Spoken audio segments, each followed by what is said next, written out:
Mesdames et messieurs, merci d'avoir choisi Canal Congo Télévision pour vous informer dans les cadres de cette grande édition du journal. Le président de la République, Félix Antoine Tshisekedi Tshilombo, est invité à la cérémonie d'investiture de son homologue d'Afrique du Sud, Cyril Ramaphosa, récemment élu pour un second mandat à la tête de son pays. L'invitation de participation à cette cérémonie, prévue pour ce mercredi 19 juin 2024 à Pretoria, lui a été remise par l'envoyé spécial du président sud-africain pour la région, Jeff Radebe, au cours de l'audience lui accordée par le chef de l'État, Félix Antoine Tshisekedi Tshilombo, à la Cité de l'Union africaine. Et puis, dans le procès de présumé assaillant de la tentative du coup d'État du 19 avril 2024, réplique aux mémoires de la défense du ministère public a demandé au juge de rejeter toutes les exceptions soulevées et de reconnaître sa compétence à juger le prévenu. Suivez. Lors de l'audience de ce mardi, dans le procès des présumés assaillants de la tentative du coup d'État du 19 avril 2024, le ministère public a répondu à la demande de liberté provisoire introduite par certains prévenus. En effet, dans son réquisitoire sur la forme, l'officier du ministère public a demandé au tribunal militaire de garnison de Kinshasa-Gombe de ne pas accorder la liberté provisoire à Marcel Malanga, fils de Christian Malanga.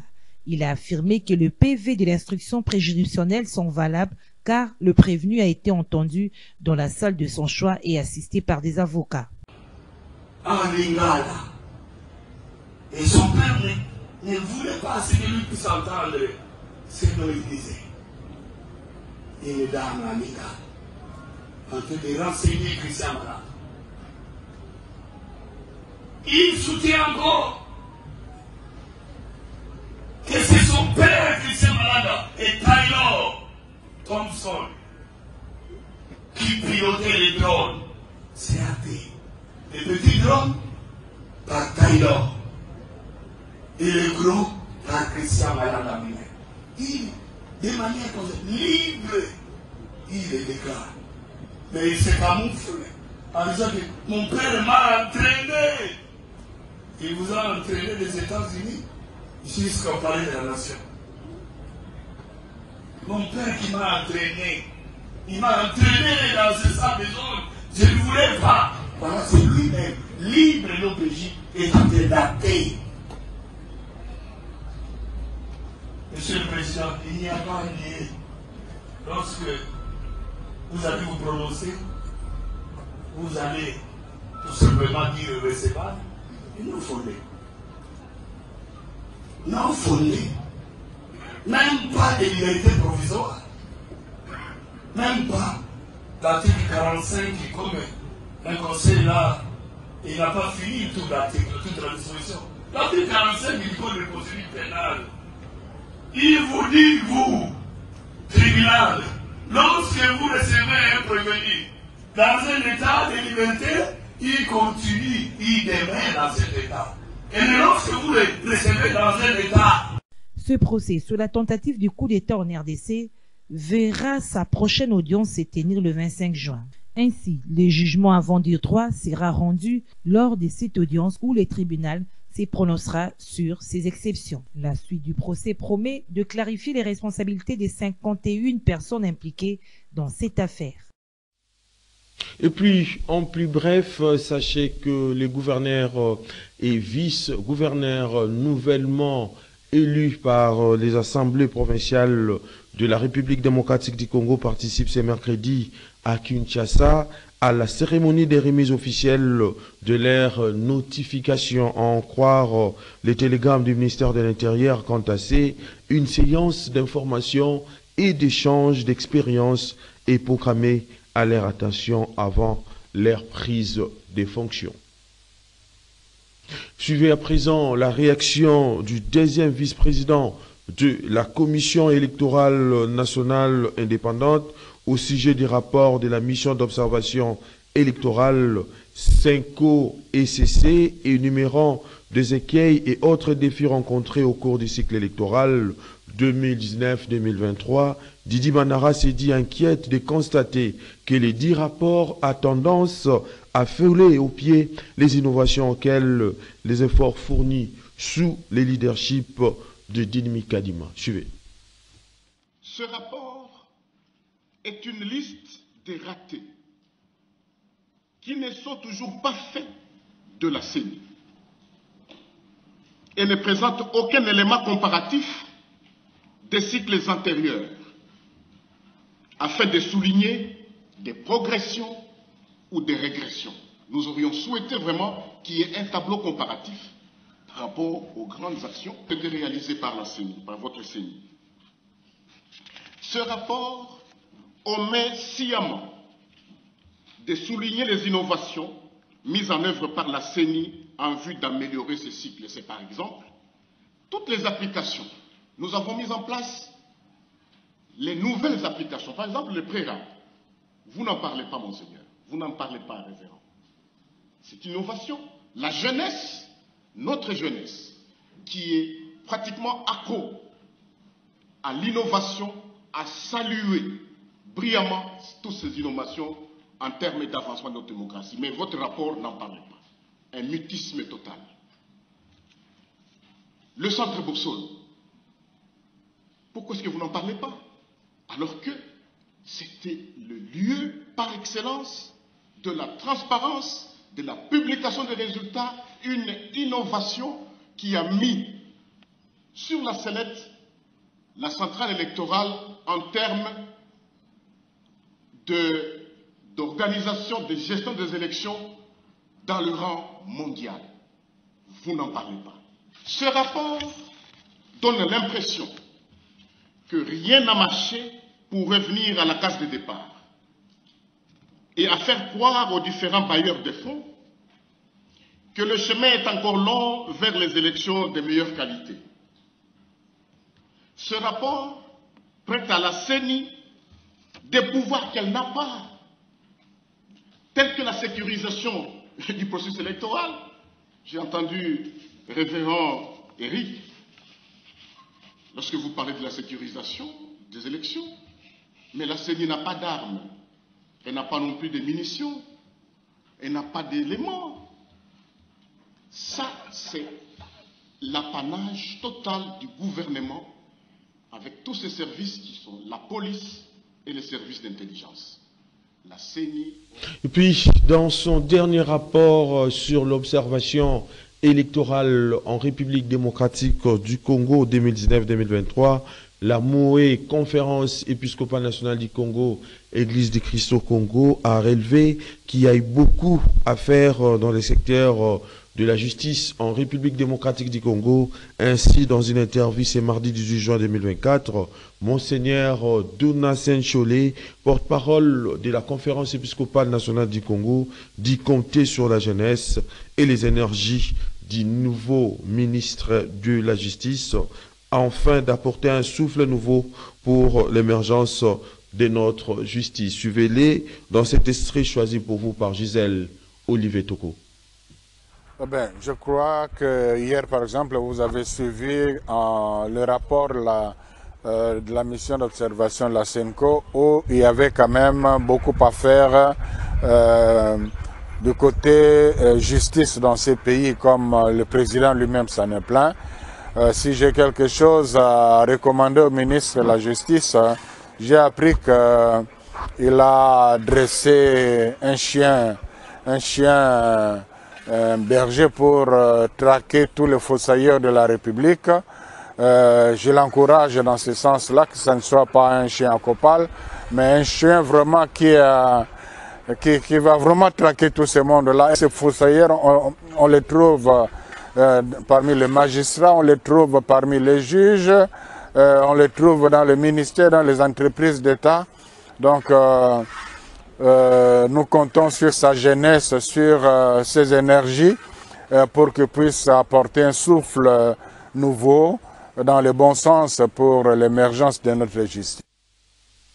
Tout à fait autre chose à présent, pendant que la brille au sein de l'opposition politique congolaise sur le choix du porte-parole de l'opposition Prince Epengue, cadre de la MOCA, vient en sapeur-pompier pour calmer les ardeurs pour ses proches collaborateurs de Martin Fayulu.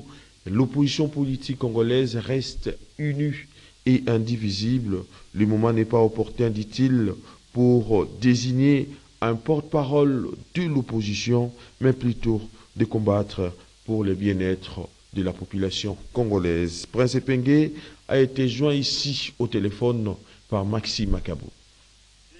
Nous avons fait remarquer à d'autres membres ou partis membres de l'opposition qu'il n'y a pas urgence, qu'il n'est pas à l'ordre du jour la question du porte-parole de l'opposition. L'opposition existe au Congo. Remarquez en 2006, Bemba était donné gagnant des élections par le peuple. Kabila avait fait un coup d'État. Bemba n'a jamais été porte-parole de l'opposition. En 2011, Etienne Tshisekedi Wamulumba avait gagné les élections.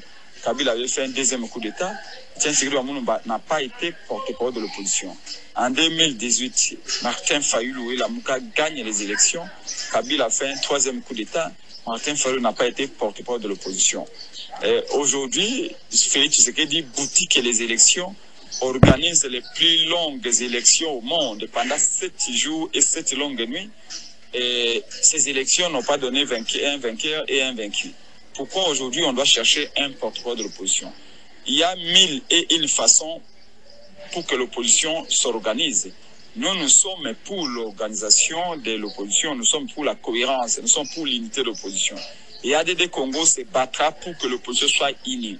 Il n'y a pas de divergence. C'est simplement une réponse qu'on a donnée à l'ensemble, que nous devons mener le combat ensemble, mais nous n'avons pas besoin d'un porte-parole parce que l'opposition travaille.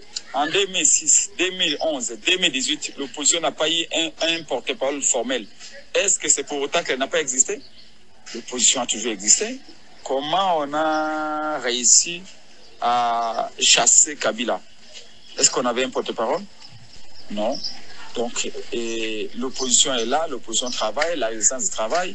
Mais nous, d'ailleurs, nous définissons de la résistance. C'est pas que nous ne reconnaissons pas ces simulacres d'élection. Mais nous appelons à l'unité, à la cohésion de l'opposition. L'opposition est plurielle. L'opposition n'a pas besoin d'avoir un numéro 1, numéro 2, numéro 3. Et opposant, c'est lui qui s'est battu le terrain pour que le peuple sorte de cette misère. C'est lui qui dénonce les atrocités de l'Est et les capacités de M. Félix Tshilombo à donner du pain et à rétablir la paix dans l'ensemble du pays. Donc, pour le reste, toutes ces polémiques-là n'ont pas lieu d'exister. Entre l'ADD Congo, l'ensemble de Moïse Katumbi, les idées de Martin Fayulu, il n'y a aucun problème. Et puis, à quelques jours de la célébration du 64e anniversaire de l'accession de la République démocratique du Congo à la souveraineté nationale, plutôt internationale, une table ronde culturelle se prépare entre la République démocratique du Congo et la Belgique. Cette réunion, qui se tiendra à la fin du mois de juin, a pour objectif de régler les litiges culturels qui existent entre les deux États, c'est-à-dire la République démocratique du Congo et la Belgique. Suivez. La RDC se prépare à fêter le 64e anniversaire de son indépendance. Ainsi, pour repenser les relations belgo-congolaises, une table ronde culturelle se prépare entre la République démocratique du Congo et la Belgique. Cette réunion se tiendra à la fin du mois de juin. L'objectif étant de régler les litiges culturels qui existent entre les deux États. À en croire Juliana, la fille de Patrice Emery Lumumba, un des pères de l'indépendance de la RDC, la colonisation a laissé beaucoup de plaies entre les deux pays, des plaies qu'il faudrait cicatriser pour avancer. Une histoire commune. Cette histoire commune, elle est longue. Mais je pense, à mon humble avis, que d'abord, il faudrait combler le fossé mémoriel qui existe entre nos deux pays, qui ont tissé des liens très nombreux et profonds. Mais lorsque je parle du fossé mémoriel, parce qu'il ne s'agit pas ici d'être dans la victimisation d'un côté ou de faire le procès ou un tribunal à la colonisation. Il s'agit surtout de réconcilier, de la réconciliation des mémoires, pour arriver à une mémoire apaisée. Rappelons que cette table ronde va se tenir plusieurs années après les tables rondes politiques et économiques. La table ronde politique a débouché sur l'indépendance obtenue le 30 juin 1960. La table ronde économique n'a pourtant pas permis à la RDC de prendre en main son destin économique. Dans un autre chapitre, plusieurs communes de la ville-province de Kinshasa font face à l'insécurité. Ces phénomènes ne fait que prendre de l'ampleur au jour le jour. Une situation qui inquiète au plus haut point les habitants de cette ville dépourvue des moyens de défense face aux délinquants, autrement dit Kuluna, qui sèment la terreur et la désolation parmi les citoyens. Georges. L'insécurité se porte bien à travers la ville-province de Kinshasa. Plusieurs quartiers et communes de la capitale de la République démocratique du Congo continuent à en être victimes, malgré le cri de détresse des victimes à l'endroit des autorités pour qu'elles assurent la sécurité des personnes et de leurs biens. C'est le cas de ces habitants résidant dans une commune de la capitale qui ne savent plus à quel sein se vouer face à la terreur imposée par les criminels, communément appelés Kuluna.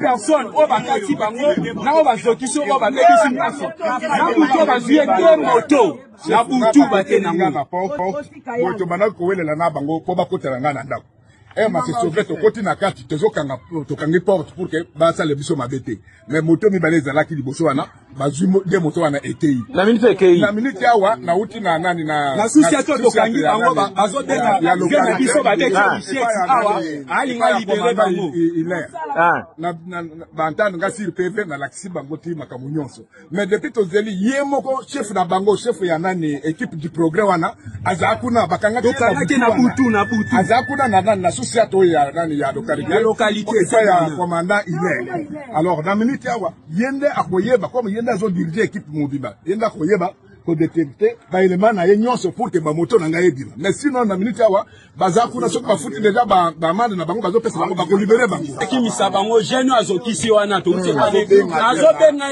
tisikoyo na sucette motalia mais lobby inactive. Comme on le voit, la population de la ville de Kinshasa est abandonnée à son triste sort face à cette menace de mort permanente et grandissante que constituent ces Kuluna qui sèment en toute impunité l'insécurité dans une grande partie de la capitale. Et puis, à Goma, au Nord Kivu, les commissaires supérieurs principal Kapen Kamed Faustin a présenté à la presse de présumés bandits. Ils ont été pris à Fangandeli, des cambriolages, des camps et des coups plutôt et blessures volontaires et des transports du chanvre de la zone ennemie jusqu'au camp des déplacés des Boulengo ou encore détention, voulais-je dire, illégale d'armes. Suivez-les au micro de notre correspondant sur place, Joël Kamambo. L'arme ici, entre les mains de Faux Wazalen, et c'est une arme qu'il avait utilisée, c'est pas arraché entre les mains d'un policier. Il va nous dire dans quelles circonstances. Parce qu'il y a des policiers qui sont morts. Demande à la jeunesse de Karisimbi, au lieu de passer leur temps dans les réseaux sociaux, qu'ils nous apportent le renseignement. Voilà, la jeunesse est partout. Ils sont en toile d'araignée jusqu'au petit coin de la ville. Raison pour laquelle ces compatriotes doivent essayer de revoir leur méthode de travail. Ce n'est pas en distillant les messages parfois incommodes dans les réseaux sociaux qui nous apportent les preuves et nos services sont là pour faire leur travail. La demoiselle, il y a à peu près 2 mois, cette dame avec son copain ou son mari qui avait tué, nous l'avons arrêté, son mari avec l'arme, voilà, curieusement encore relâché. Nous demandons à notre justice la fermeté, que la loi puisse donc triompher. Et j'ai confiance à cette justice avec l'auditorat supérieur militaire. Il voit à qui est-ce qu'on a confié tel ou tel dossier. C'est le cas aussi de ce jeune homme qui a causé les coups et blessures volontaires au quartier Mapendo cette nuit. C'était un mépris de justice il y a 2 mois que nous l'avions arrêté ici. Nous allons suivre les pistes et faire rapport à qui des droits pour qu'on voie dans quelles conditions il a été relaté. Parce que la prison, c'est parfois un lieu de rééducation. Et puis, les gouverneurs militaires du Nord Kivu, le général-major Peter Chirimwami Kumba a inauguré ce mardi 18 juin 2024 une officine pharmaceutique en partenariat avec la mutuelle Notre Vie. Le numéro 1 du Nord Kivu salue cette initiative qui entre dans le cadre de la santé pour tous. Suivez-les ces reportages plutôt du gouvernorat de province. Le gouverneur militaire du Nord Kivu, le général-major Peter Chirimwami Kumba, met en service la pharmacie Notre Vie de la mutuelle de santé portant le même nom. C'est 18 juin 2024. Cette pharmacie est située en face de l'hôpital provincial du Nord Kivu. C'est au quartier Mabanga Sud, en commune de Karisindi. Le général-major Peter Chirimwami a des mots justes pour dire sa satisfaction. C'est une satisfaction pour nous d'avoir cette structure, parce que nous sommes en partenariat avec Moussanovi. Et donc, comme le chef de l'État veut la santé pour tous et la santé pour tout le monde, nous commençons par l'initiative qui est du gouvernorat en partenariat avec les Moussanovi. Et donc, ça sera une bonne chose. Et nous encourageons les autres d'avoir la même initiative pour la santé pour tous. Pour Dr Nathalie Maponda, directrice générale de la mutuelle de santé Notre Vie, cette pharmacie a ses particularités qui sont telles qu'elle les cite. La particularité de cette pharmacie, premièrement, c'est une pharmacie qui appartient à une mutuelle. Les mutuelles ont des difficultés avec leurs membres parce que très souvent il y a des ruptures de médicaments dans des hôpitaux. Et là, les membres se retrouvent avec des ordonnances et ils ne savent pas où se procurer des médicaments. Et là, pour nous, c'est une très grande réalisation parce qu'au moins nos membres qui sont à Goma n'auront plus de difficultés à s'en procurer. Normalement, dans la pharmacie, il doit y avoir un pharmacien qui, non seulement il va servir des médicaments aux malades, mais il doit aussi prodiguer des conseils. Nous avons mis cela. Au nom des partenaires de la Moussanovi, Dr Professeur Kaloumé Jacques salue la mise en place de cette pharmacie à la pointe. Nous applaudissons. Nous sommes encouragés davantage à collaborer avec Moussanovi. Après l'étape des Goma, la mutuelle de santé Notre Vie compte ouvrir d'autres structures pharmaceutiques dans d'autres villes du pays où elle est présente.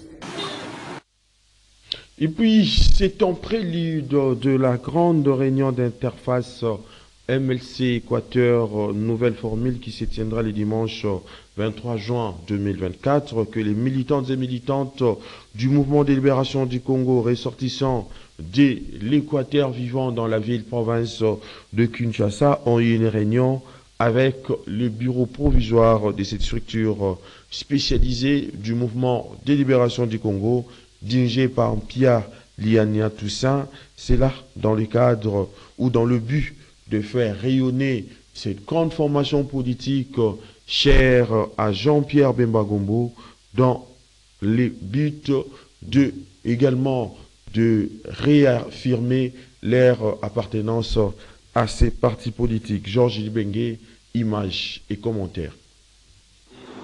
En vue d'assurer un plus grand rayonnement du mouvement de libération du Congo MLC dans la province de l'Équateur, les militantes et militants du parti cher à Jean-Pierre Bemba, ressortissants de cette province, vivant à Kinshasa, se sont ralliés à New Interface MLC Équateur, nouvelle formule, structure spécialisée du MLC. C'était au cours d'une réunion du bureau provisoire de cette structure coordonnée par Toussaint Pialiania, qui s'est déroulé au siège de l'interfédéral du MLC Kinshasa.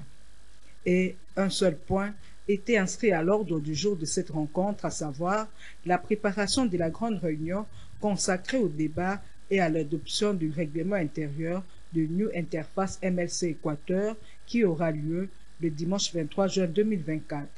Mais Clotilde Bossolo revient ici sur le sens de cette activité. Interface MLC, nous sommes venus ici Aujourd'hui, c'était pas pour préparer notre règlement d'ordre intérieur. J'ose croire qu'il y aura une autre messe qui sera, une deuxième messe qui sera organisée, qui va mettre ensemble tous les membres de notre association. Aujourd'hui, nous sommes réunis seulement à notre comité provisoire, comité restreint. C'est pour préparer notre règlement d'ordre intérieur qui sera adopté dans les prochaines... Malgré que nous ne vivons plus à l'Équateur, nous ne sommes plus fréquents à Mbandaka, dans presque tous les territoires de l'Équateur, à Makanza, à Bassankousou, nous ne sommes plus à Biko, mais nous sommes ici à Kinshasa. Nous faisons comme les relais de ce qui se passe ici à Kinshasa et par rapport à ce qui s'en découle là-bas à la province de l'Équateur. Petit à petit, l'oiseau fait son nid, dit-on. Les sociétaires des New Interface MLC Équateur Nouvelle Formule sont en train de mobiliser leur base de la capitale pour que leur organisation se retrouve parmi les structures spécialisées du MLC ayant pignon sur rue et que le parti cher au chairman Jean-Pierre Bemba rayonne davantage dans la province de l'Équateur. Mesdames et messieurs, voilà qui met fin à cette grande édition du journal sur Canal Congo Télévision au nom de l'équipe technique et de l'équipe rédactionnelle. Je vous dis donc merci de l'avoir suivi avec le même plaisir et le même désir. Mais d'ici là, portez-vous bien et bonne suite de programmes sur Canal Congo Télévision.